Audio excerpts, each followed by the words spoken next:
في كل مرة بيظهر فيها المنتخب بيبدأ جدل وأمور سلبية بشكل كبير، خصوصا ما بين جماهير النادي الأهلي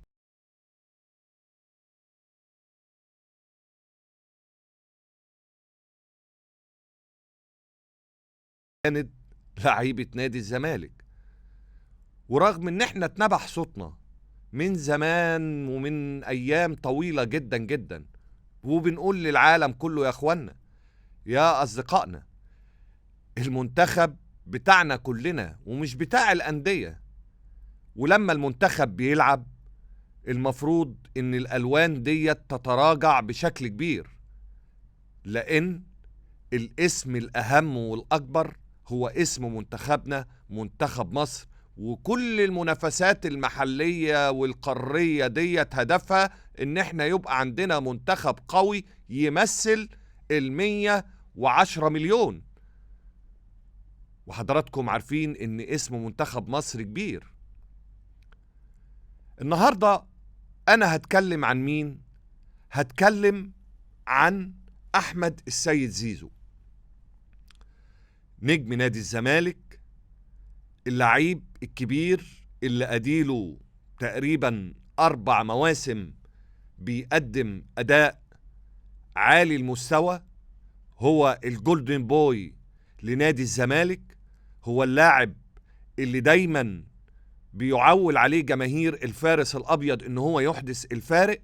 ومن هنا قامت الخناقة. لا، ده زيزو مع نادي الزمالك هو نجم النجوم، لكن زيزو مع المنتخب مش هقدر اقول ان هو ليه لزوم. كلام مش مظبوط. ليه؟ لان الكلام ده سمعناه كتير بشكل مختلف ايضا عن نجوم تانية. ناس قالت محمد صلاح مع ليفربول مش هو محمد صلاح مع منتخبنا. وفي الماتش الاخير الناس اتكلمت ان عمر مرموش اللي مكسر الدنيا وهداف البوندسليجا جه ماتش موريتانيا ما عملش حاجة، وكان اقل من العادي ويستحق التبديل والتعديل. لكن في الحقيقة اللاعب مظلوم.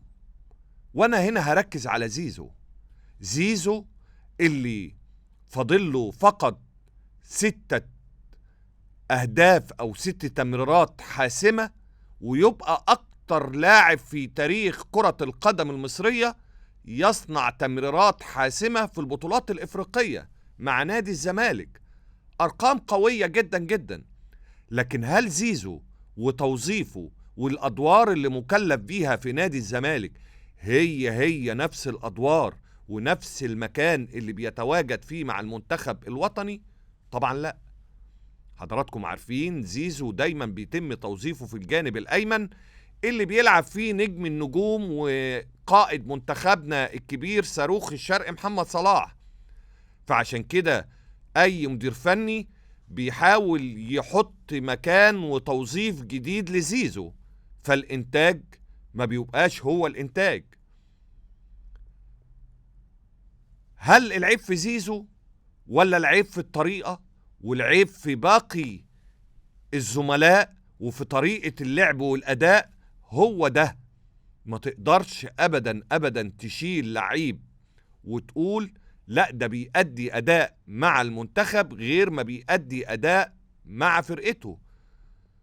خصوصا ان زيزو لعيب كبير وعنده لمسات وعنده قدرات وعنده إمكانيات، لكن توظيفه أحيانا في الجبهة اليمنى بأدوار مركبة، أحيانا بيبقى في الجانب اليمين وأحيانا بيدخل يلعب اللاعب رقم 10 تحت رأس الحربة سواء عمر مرموش أو مصطفى محمد، بيقلل من قدرات أحمد السيد زيزو. لكن زيزو لعيب كبير، وكل لاعبتنا في مصر ليها دور وليها تأثير، وعلينا إحنا كجماهير إن إحنا ما نفرقش بين ولادنا، خصوصا مع منتخبنا.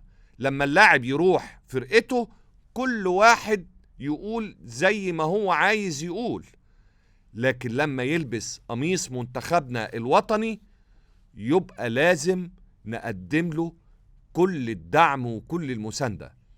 وطول عمري بقول لحضراتكم الكورة ايه؟ الكورة ارقام، وزيزو حتى الآن مع نادي الزمالك في آخر 4 مواسم 5 مواسم هو ملك الأرقام.